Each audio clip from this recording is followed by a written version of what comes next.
Hello students, हमारे channel serve the society पर आपका स्वागत है। आज हम क्लास 10th की साइंस का फर्स्ट चैप्टर पढ़ेंगे। होपफुली ये लेक्चर आपके लिए हेल्पफुल रहेगा। अगर लेक्चर आपको पसंद आता है तो आप अपने फ्रेंड्स, क्लासमेट्स, रिलेटिव्स और अदर स्टूडेंट्स को ये वीडियो शेयर करें ताकि ये वीडियो उनके लिए भी उतनी ही यूजफुल रहे। चलिए शुरू करते हैं अपना फर्स्ट चैप्टर, जिसका नाम है रासायनिक अभिक्रियाएं एवं समीकरण, केमिकल रिएक्शन एंड इक्वेशन। जैसा कि आप जानते हैं, अभिक्रियाएं दो प्रकार की होती हैं।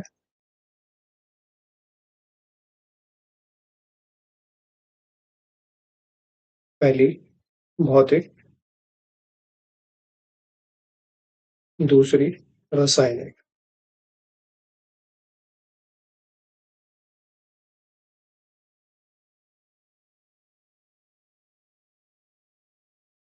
भौतिक भौतिक अभिक्रियाएं, इस अभिक्रिया में पदार्थ की भौतिक अवस्था यानी उसके आयतन व आकार में परिवर्तन आता है, किंतु यौगिक के अणुओं पर उसका कोई प्रभाव नहीं पड़ता। जैसे पहला एग्जांपल ले लेते हैं, जल H2O, जो कि अगर हम ऊष्मा देते हैं तो बर्फ पानी में परिवर्तित हो जाती है, और पानी को ऊष्मा देते हैं तो यह वाष्प में परिवर्तित हो जाता है। मतलब सॉलिड से लिक्विड स्टेट में और लिक्विड लिक्विड स्टेट से गैसेस स्टेट में चेंज हो जाता है। दूसरा एग्जांपल है मोमबत्ती का पिघलना। अगर कोई मोमबत्ती जल रही है, जलने के साथ उसकी अगर उसकी शेप में चेंज आ रहा है तो ये भौतिक परिवर्तन है। किंतु जलना एक रासायनिक परिवर्तन है, क्योंकि इसमें ऑक्सीजन यूज में आती है और कार्बन डाइऑक्साइड बनती है। दूसरी है रासायनिक अभिक्रिया।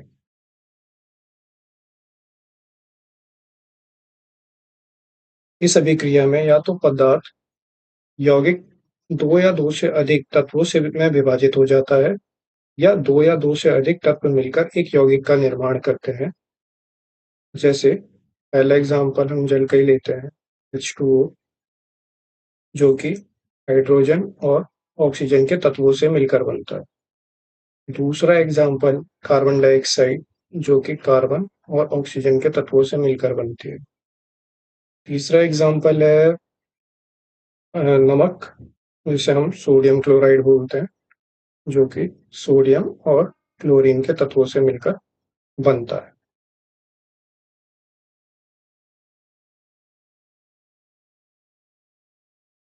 दैनिक जीवन में अभिक्रियाएं, नीचे दी गई कुछ अभिक्रियाएं हैं जिन्हें हम अपने दैनिक जीवन में देखते हैं।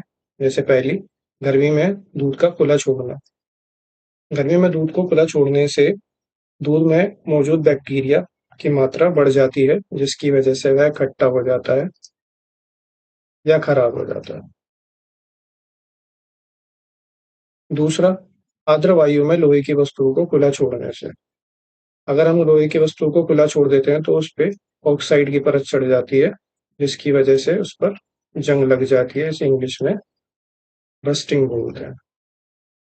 तीसरा, भोजन का पकना, शरीर में उसका पचना और सांस लेना, ये सभी अभिक्रियाएं हैं।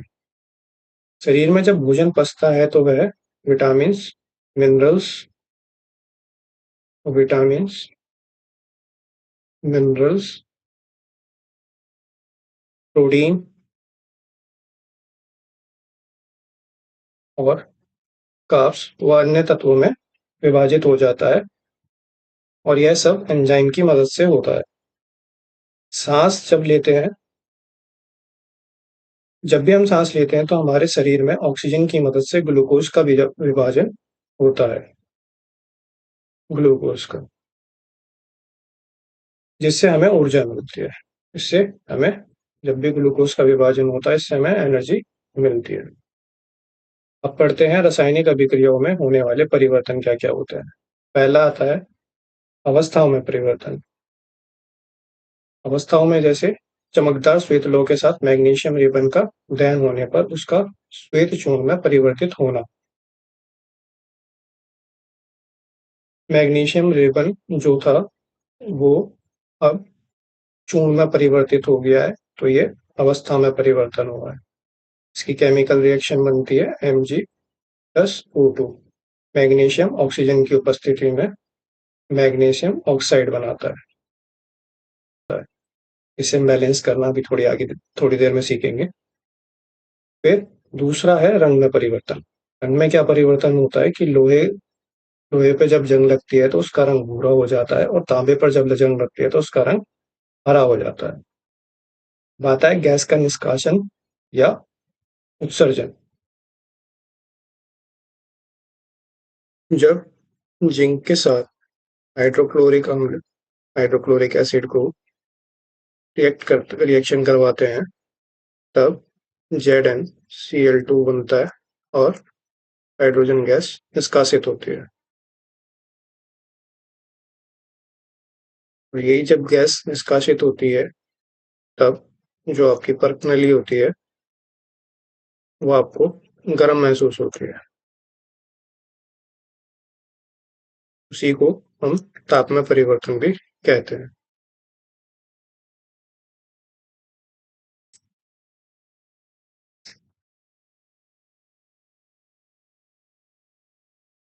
हाँ, तो हम यहाँ पर रासायनिक समीकरण केमिकल इक्वेशन बनाना सीखेंगे। हम लेफ्ट हैंड साइड पर लिखते हैं जो कि अभिकारक या रिएक्टेंट होते हैं, और राइट हैंड साइड पर लिखते हैं जो कि प्रोडक्ट होते हैं। और हमें पहचानना हो कि प्रोडक्ट कौन सा है तो हम तीर के निशान पे ध्यान देंगे। जहां भी ये तीर का निशान होगा वो उत्पाद होगा या प्रोडक्ट होगा।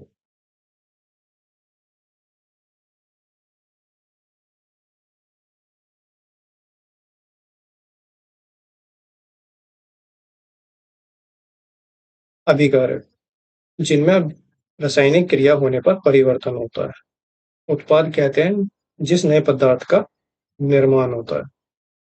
तीर का सिरा उत्पाद की ओर होता है, यह अभिक्रिया होने की दिशा को दर्शाता है। अब पढ़ेंगे हम कंकाली समीकरण, स्केलेटल केमिकल इक्वेशन। जब समीकरण के दोनों ओर द्रव्यमान बराबर नहीं होता और वह असंतुलित होता है, तो हम यहाँ से सीखेंगे कि केमिकल इक्वेशन को कैसे हम बैलेंस करते हैं। जैसे यहाँ पर दे रखा है मैग्नीशियम प्लस ऑक्सीजन मिलके बनाता है मैग्नीशियम ऑक्साइड। अब यहाँ पर मैग्नीशियम का एक अणु है, यहाँ पर भी मैग्नीशियम का एक है, मगर ऑक्सीजन के यहाँ दो अणु है और यहाँ पर एक ही है। इसको बैलेंस करने के लिए हम यहाँ पर मल्टीपल में दो लगाते हैं। अब इससे ऑक्सीजन के दो अणु हो गए और मैग्नीशियम के भी दो अणु हो गए। और लेफ्ट साइड पे ऑक्सीजन मैग्नीशियम का एक ही अणु है, तो इसको भी बैलेंस करने के लिए हम दो अणु लिख देंगे। अब मैग्नीशियम के दो अणु हैं, यहाँ भी मैग्नीशियम के दो हैं, यहाँ भी ऑक्सीजन के दो हैं और यहाँ भी ऑक्सीजन के दो हैं। कोई भी इक्वेशन में अगर नीचे कुछ लिखा होता है तो भी मल्टीपल होता है, आगे कुछ लिखा होता है तो भी मल्टीपल होता है। तो ये दो दूनी चार होंगे। अगर यहीं पर ही अगर थ्री लिखा होता और यहाँ पे अगर दो लिखा होता तो ये दो दूनी दो तिया छह होते। हम किसी भी समीकरण को संतुलित क्यों करते हैं या किसी भी अभिक्रिया को संतुलित क्यों करते हैं? ऐसा इसलिए होता है क्योंकि हमें द्रव्यमान संरक्षण के नियम को मानना होता है, law of conservation of mass. इसी की वजह से हमें रिएक्टेंट को प्रोडक्ट के इक्वल रखना होता है। किसी भी रासायनिक अभिक्रिया में द्रव्यमान का ना तो निर्माण होता है ना ही विनाश, अर्थात अभिकारक तत्वों का कुल द्रव्यमान उत्पाद तत्वों के कुल द्रव्यमान के बराबर होता है। आइए हम कुछ और एग्जांपल से समझते हैं।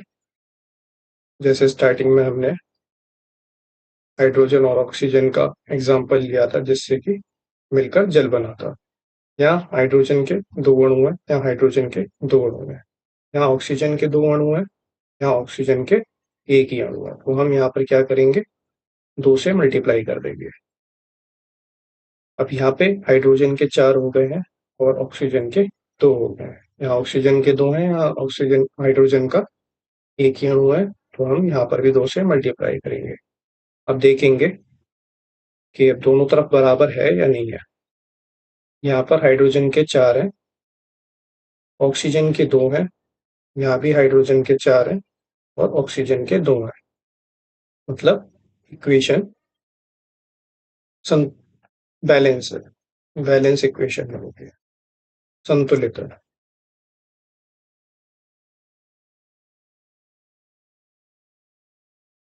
दूसरा एग्जाम्पल देखते हैं, कार्बन प्लस O2 मिलके बनाता है CO2।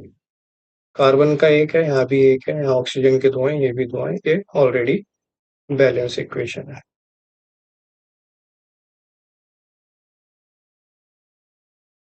तीसरा एग्जाम्पल देखते हैं, सोडियम और क्लोरीन का मिलके बनाता है ये सोडियम क्लोराइड। तो सोडियम का यहाँ 1 है, यहाँ भी 1 है, क्लोरीन के 2 हैं, यहाँ 1 है, तो यहाँ पर हम 2 से मल्टीप्लाई करेंगे। अब यहाँ सोडियम के भी 2 हो गए हैं और क्लोरीन के भी 2 हो गए हैं। यहाँ क्लोरीन का 1 है, मगर यहाँ सोडियम का 1 था। यहाँ क्लोरीन के 2 हैं, तो यहाँ सोडियम का 1 था, तो इसको हमने 2 से मल्टीप्लाई कर दिया। अब यहाँ भी सोडियम के 2 हैं, क्लोरीन के 2 हैं, यहाँ पे सोडियम के 2 हैं और क्लोरीन के भी 2 हैं।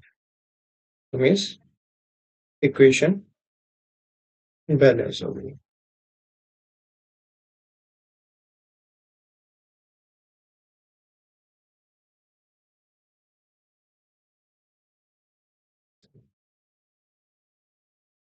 यहाँ पर भी देखते हैं कुछ और एग्जांपल्स। यहाँ दिया है जिंक सल्फ्यूरिक अम्ल के साथ जिंक सल्फेट बनाता है, ZnSO4 प्लस और हाइड्रोजन गैस निकलती है। तो यहाँ जिंक का 1 है, यहाँ भी 1 है, हाइड्रोजन के 2 हैं, यहाँ भी 2 हैं, सल्फर का 1 है, यहाँ भी सल्फर का 1 है, ऑक्सीजन के 4 हैं, ऑक्सीजन के 4 हैं। यहाँ इक्वेशन बैलेंस। अब आयरन प्लस जल मिलके बनाता है फेरस ऑक्साइड और हाइड्रोजन का निर्माण होता है। तो हम इसे करके देखते हैं, Fe+H2O मिलके देता है Fe3O4 प्लस H2।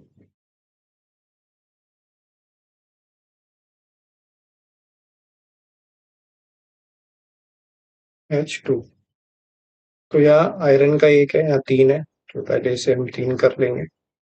यहाँ H2 के 2 हैं, यहाँ भी 2 हैं, यहाँ HO4 ऑक्सीजन के 4 अणु हैं, तो हम इसको यहाँ पे 4 कर लेंगे। अब हमारा आयरन इक्वल है हाइड्रोजन के, यहाँ पर 8 हैं, 4 दूनी 8, तो हम इसको भी 4 से मल्टीप्लाई कर लेंगे, 4 दूनी 8, और ऑक्सीजन के 4 हैं, तो यहाँ भी ऑक्सीजन के 4 हो जाएंगे। अब बैलेंस हो गई इक्वेशन। रासायनिक अभिक्रिया, रासायनिक अभिक्रियाओं का भौतिक अवस्था में दर्शाना। कैसे दर्शाते हैं हम रासायनिक अभिक्रियाओं को भौतिक अवस्था में? अभिकारकों और उत्पादों में गैस को G से, द्रव को L से, लिक्विड से, जलीय जो जल के घोल के रूप में होता है उसे एक्वास से, ठोस को S से, S मतलब सॉलिड से। यहाँ पे आयरन जो कि सॉलिड फॉर्म में है, ये सेम इक्वेशन है, और जल जो कि गैसेस फॉर्म में है, फेरस ऑक्साइड जो कि सॉलिड फॉर्म में है, और हाइड्रोजन जो कि गैसेस स्टेट में है।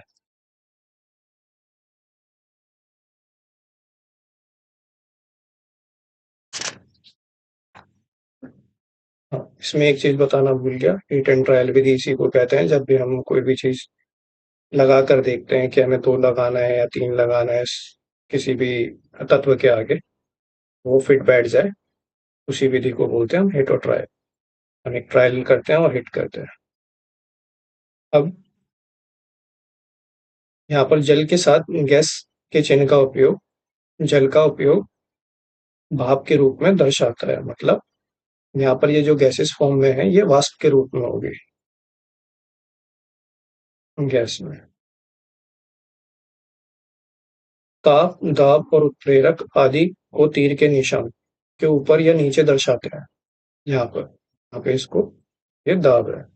एटमॉस्फेरिक प्रेशर, कार्बन मोनोऑक्साइड को कार्बन मोनोऑक्साइड को हाइड्रोजन के साथ जब इतने प्रेशर पर 340 एटमॉस्फेरिक प्रेशर पर रिएक्शन कराते हैं तो हमें मिथेनॉल मिलता है, वो भी लिक्विड फॉर्म में।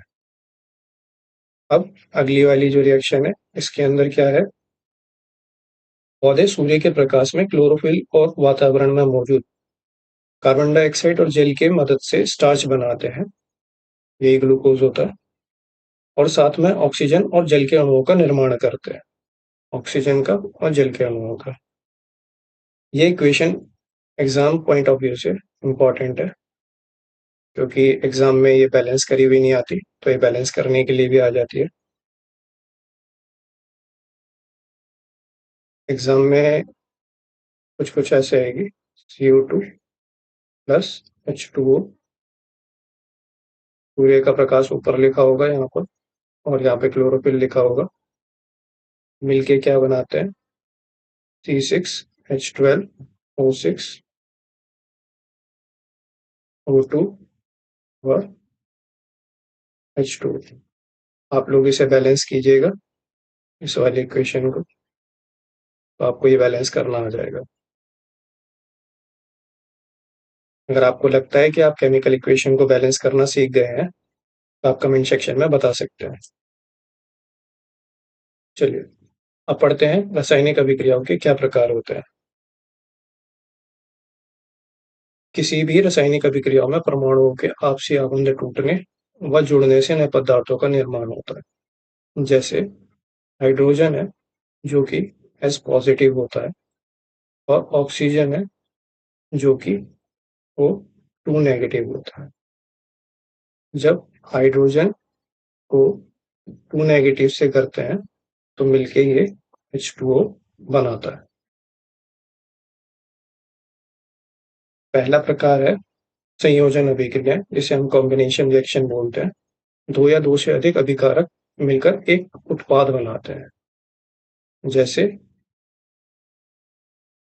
H2 प्लस O2 मिलकर H2O बनाता है, ये भी इसका एक एग्जाम्पल है।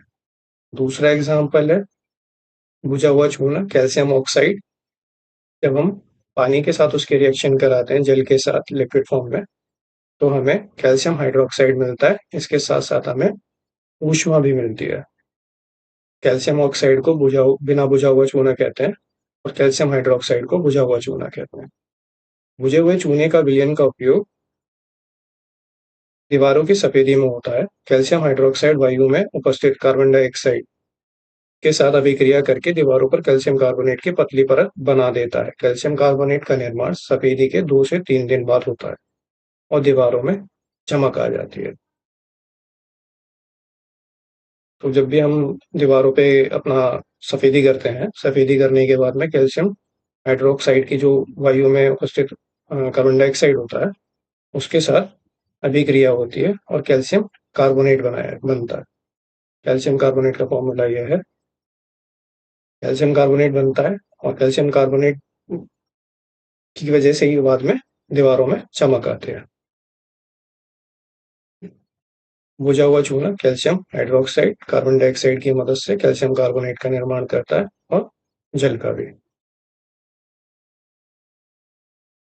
आप साथ साथ देखते रहना कि इक्वेशन बैलेंस है या नहीं है। अगर नहीं है तो आप ट्राई करना इक्वेशन बैलेंस करने की। एक बार मैं भी ट्राई करता हूँ। कैल्शियम 1 है, यहाँ पे भी 1 है। ऑक्सीजन के यहाँ 2 + 2 4 है। ऑक्सीजन के यहाँ 3 + 1 4 है। ठीक है, कार्बन का यहाँ 1 है, कार्बन का यहाँ कार्बन के यहाँ 1 है, ये वाला। कैल्शियम का 1 है, यहाँ भी कैल्शियम का 1 है, तो मतलब इक्वेशन बैलेंस ही है।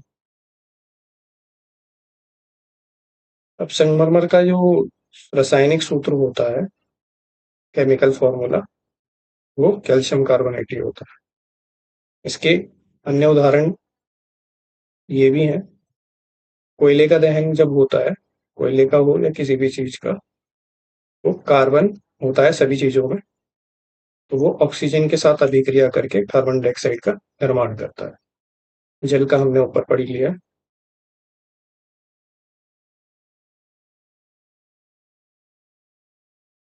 अब हम पढ़ेंगे ऊष्माक्षेपी अभिक्रिया क्या होती है। ऊष्माक्षेपी अभिक्रिया को एक्सोथर्मिक रिएक्शन भी बोलते हैं। एक्सोथर्मिक मतलब, एक्सो मतलब बाहर निकलना, थर्मिक मतलब हीट। जिस भी रिएक्शन में हीट बाहर निकलती है उसे हम एक्सोथर्मिक रिएक्शन बोलते हैं। इसी को हम ऊष्माक्षेपी अभिक्रिया भी बोलते हैं। जिन अभिक्रियाओं में उत्पाद के निर्माण के साथ साथ ऊष्मा भी उत्पन्न होती है उसे हम कहते हैं ऊष्माक्षेपी अभिक्रिया। एग्जाम्पल, पहले एग्जाम्पल से देखते हैं। प्राकृतिक गैस का दहन मतलब बर्निंग ऑफ नेचुरल गैस। इसमें मीथेन को हम ऑक्सीजन की प्रेजेंस में जलाते हैं तो हमें कार्बन डाइऑक्साइड और जल के अणु मिलते हैं, साथ में हमें एनर्जी भी मिलती है। इस इक्वेशन को आप बैलेंस करने की ट्राई कीजिएगा। दूसरा एग्जाम्पल है श्वसन, रेस्पिरेशन। भोजन से हमें ऊर्जा प्राप्त होती है। चावल, आलू और ब्रेड में कार्बोहाइड्रेट्स होता है। जब हम इन्हें खाते हैं तो ये छोटे छोटे टुकड़ों में टूटकर ग्लूकोज बनता है। यह ग्लूकोज हमारी कोशिकाओं में उपस्थित ऑक्सीजन के साथ मिलकर हमें ऊर्जा प्रदान करता है। तो ग्लूकोज का फॉर्मूला होता है C6H12O6। हमारी कोशिकाओं में होती है ऑक्सीजन और जल, पानी। इससे हमें मिलता है कार्बन डाइऑक्साइड, जल के अणु और एनर्जी,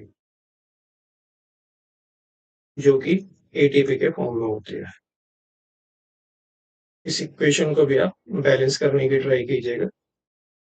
अगर इक्वेशन बैलेंस करने में प्रॉब्लम आती है तो आप हमें कमेंट सेक्शन में बताइएगा, और आप कर पा रहे हैं तो भी हमें कमेंट सेक्शन में बताइएगा।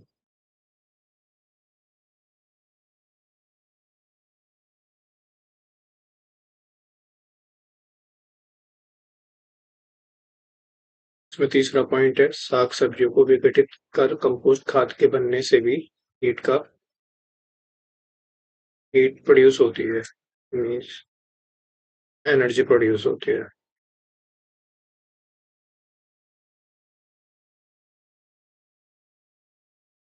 अब हम पढ़ेंगे वियोजन अभिक्रिया, जिसे आप गठन भी बोलते हैं, और इसे डिकम्पोजिशन रिएक्शन भी बोलते हैं। इस अभिक्रिया में एकल अभिकर्मक टूटकर छोटे छोटे उत्पाद प्रदान करता है। अभिकारकों को तोड़ने के लिए ऊष्मा की, प्रकाश की, विद्युत ऊर्जा की आवश्यकता होती है। जिन अभिक्रियाओं में ऊष्मा अवशोषित होती है उसे ऊष्माशोषी अभिक्रिया कहते हैं। ऊष्मा को अवशोषित करती है जो, उसे कहते हैं ऊष्मा शोषी। ठीक है,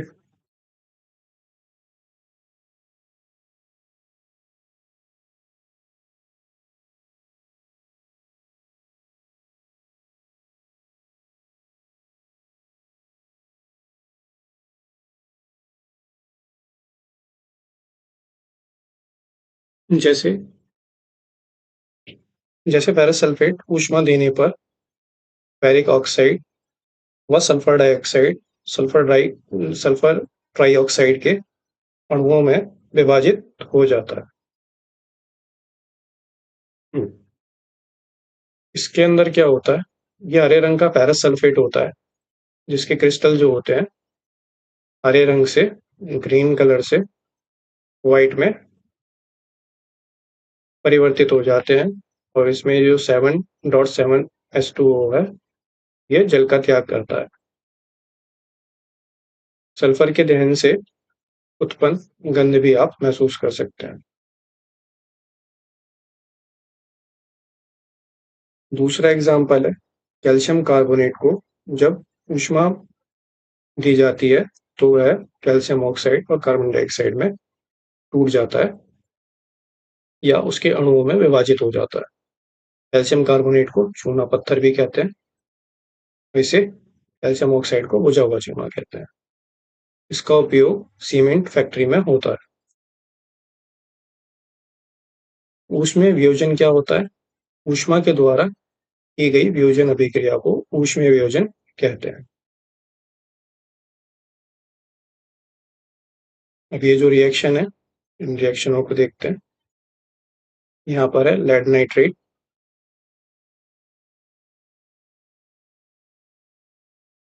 लेड NO3 2। इसको जब ऊष्मा देते हैं तो ये लेड ऑक्साइड और नाइट्रोजन डाइऑक्साइड और ऑक्सीजन के अणुओं में विभाजित हो जाता है। इस इक्वेशन को भी आप बैलेंस कीजिएगा तो ये इसके जैसी हो जाएगी। नाइट्रोजन डाइऑक्साइड का भूरे रंग का धुआं निकलता है। नाइट्रोजन डाइऑक्साइड में भूरे रंग का धुआं निकलता है। इससे अगली रिएक्शन है ये वाली। इसमें सिल्वर क्लोराइड जो होती है वो विभाजित हो जाती है सिल्वर और क्लोरीन में। उसे भी आप बैलेंस करने की कोशिश कीजिएगा। सूर्य के प्रकाश में सिल्वर क्लोराइड सिल्वर और क्लोरीन में वियोजन के कारण इसका रंग सफेद से धूसर हो जाता है। अब अगली पढ़ेंगे हम सिल्वर ब्रोमाइड। ये भी सिल्वर प्लस ब्रोमीन में विभाजित हो जाती है। इसे भी आप बैलेंस करने की ट्राई करोगे। इन अभिक्रियाओं का उपयोग श्याम श्वेत ब्लैक एंड व्हाइट फोटोग्राफी में किया जाता है, जो कि पहले चलती थी, अब नहीं चलती। फिल्म होती थी, फिल्म में जो फोटो निकल के आती थी उससे पहले करते थे।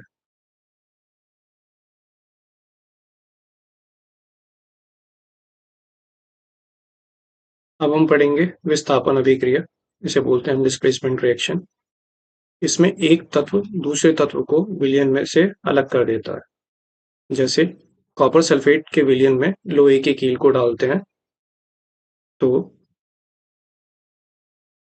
लोहा आयरन, कॉपर सल्फेट के विलयन में डालते हैं तो वो आयरन सल्फेट बनाता है, फेरिक सल्फेट, और कॉपर उसमें अलग हो जाता है। ऐसा इसलिए होता है क्योंकि ये कॉपर से सॉलिड फॉर्म में होता है। ऐसे ही जिंक के साथ जब होता है तब भी जिंक जो होता है कॉपर सल्फेट में से कॉपर को विस्थापित कर देता है। ऐसे ही जब लेड के टुकड़े डाले जाते हैं कॉपर क्यूप्रिक क्लोराइड में क्यूप्रिक क्लोराइड में, तो लेड जो होता है वो उसके साथ क्लोराइड बनाता है, कॉपर को अलग कर देता है। जिंक और लेड कॉपर से अधिक अभिक्रियाशील है, इसलिए कॉपर को उसके यौगिक से विस्थापित कर देते हैं। यहाँ पर आयरन भी है। अगर आपको अभिक्रियाशीलता देखनी हो तो आप चैप्टर 3 में देख सकते हो तत्वों की अभिक्रियाशीलता जो होती है। वहां पर एक लिस्ट दी हुई है, उस लिस्ट को आप पढ़ो, वहां से आपको पता चल जाएगा कौन सा तत्व ज्यादा अभिक्रियाशील है या कम अभिक्रियाशील है। अब पढ़ते हैं द्विविस्थापन अभिक्रिया, इसे डबल डिस्प्लेसमेंट रिएक्शन कहते हैं। वे अभिक्रियाएं जिनमें अभिकारकों के बीच आयनों का आदान प्रदान होता है, जैसे sodium sulphate barium chloride barium sulphate बनाता है और सोडियम क्लोराइड बनाता है। ये वाला तत्व इस वाले तत्व के साथ और ये वाला तत्व इस वाले के साथ बनाता है। ये और ये मिलके सोडियम क्लोराइड बनाते हैं और ये दोनों मिलके बैरियम सल्फेट बनाते हैं। ऐसा कैसे होता है?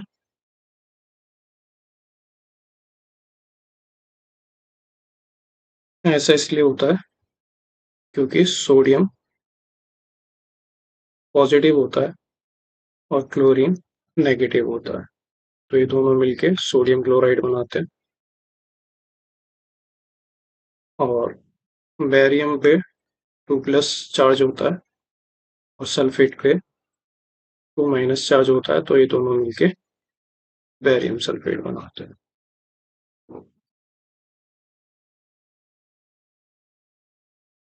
अब इसके अंदर होता क्या है, इसमें ये जो अपक्षेप बचता है बैरियम सल्फेट का और सोडियम क्लोराइड जो होता है वो विलयन में ही रहता है। अपक्षेपण अभिक्रिया किसे कहते हैं? प्रेसिपिटेशन रिएक्शन जो होती है, इस अभिक्रिया में अपक्षेप का निर्माण हो जो जल में अविलय रहे। अविलय मतलब जो घुले ना, घुले नहीं। तो यहाँ पर बैरियम सल्फेट है जो जल में घुलेगा नहीं, जल मतलब विलयन में।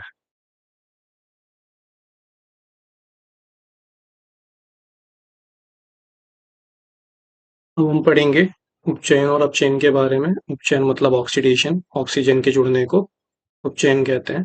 या इसमें हाइड्रोजन का ह्रास हो मतलब कमी आ जाए, या तो ऑक्सीजन बढ़ जाए या हाइड्रोजन कम हो जाए, इसे बोलते हैं हम उपचयन।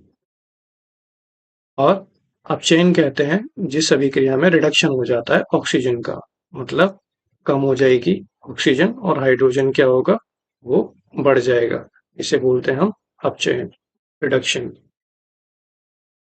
पहले एग्जांपल से समझते हैं। यहाँ पर दे रखा है क्यूप्रिक ऑक्साइड जो कि हाइड्रोजन के अणु के साथ जब हम हीट देते हैं तो कॉपर और जल के अणुओं में विभाजित हो जाता है। तो यहाँ पर कॉपर का क्या हुआ है, यहाँ पे कॉपर का अपचयन हुआ है यानी रिडक्शन हुआ है, और हाइड्रोजन का उपचयन हुआ है यानी ऑक्सीडेशन हुआ है, क्योंकि हाइड्रोजन के साथ यहाँ पर ऑक्सीजन जुड़ी है। दूसरे एग्जाम्पल से समझते हैं।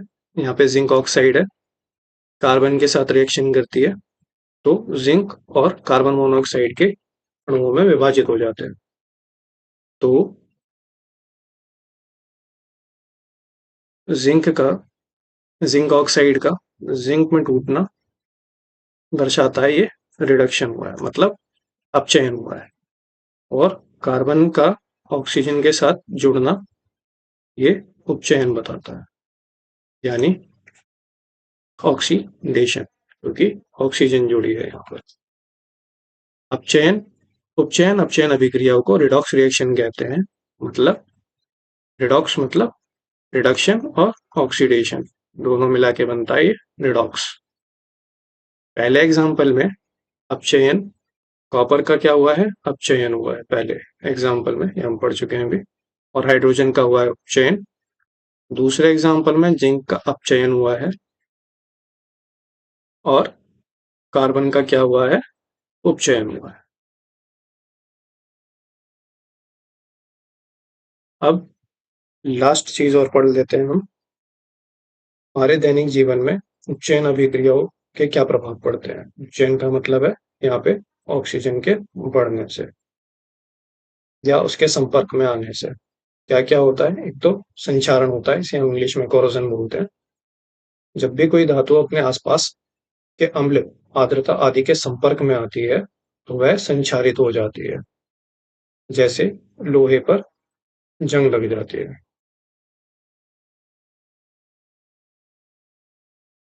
और एग्जाम्पल है, चांदी के ऊपर की जो परत होती है वो काली पड़ जाती है, ये भूरे रंग की हो जाती है लोहे की। तांबे की जो परत होती है वो हरे रंग की हो जाती है। इसका हम बचाव कैसे करते हैं? पेंट करके करते हैं। तेल लगाएंगे उसके ऊपर या ग्रीस लगाएंगे। इन सब चीजों से हम संचारित होने से इन धातुओं को बचा सकते हैं। दूसरी चीज है विकृत गंधिता, रेंसिडिटी बोलते हैं इसे। इसमें भी ऑक्सीजन के बढ़ने से ये होती है। इसमें क्या होता है, कोई वसायुक्त या तेलीय खाद्य सामग्री जब लंबे समय तक ऑक्सीजन के संपर्क में रखे रहने के कारण उपचयित हो जाती है, क्योंकि वो ऑक्सीजन के संपर्क में आ रही है और विकृत गंधी हो जाती है, उसमें से स्मेल आने लग जाती है। तो इसका जो स्वाद होता है, वो गंध होता है, वो बदल जाती है। उसकी जो नेचुरल स्मेल होती है वो बदल जाती है, ऑक्सीजन के संपर्क में आने से उसका टेस्ट भी बदल जाता है। तो अब इसका बचाव कैसे करते हैं? जो भी खाद्य सामग्री होती है, खाने की चीज होती है, उनके अंदर प्रतिऑक्सी कारक डालते हैं, जिसे इंग्लिश में एंटीऑक्सीडेंट बोलते हैं। और हम क्या काम करते हैं, जैसे मट्ठी हो गई, नमकीन हो गई, नमक पारे या ऐसी कोई चीज हो गई, उसे हम एयर टाइट कंटेनर में डालते हैं,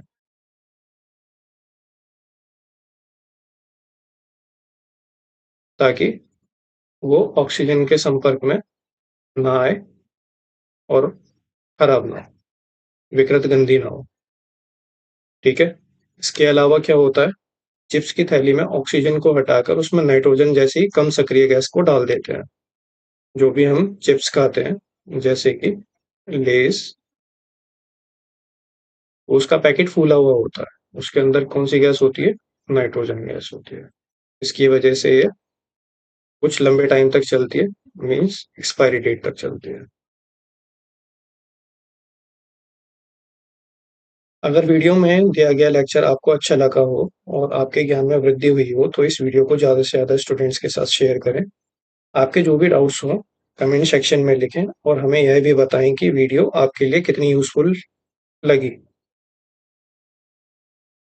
मिलते हैं नेक्स्ट वीडियो में नए चैप्टर के साथ। Thank you. Take care.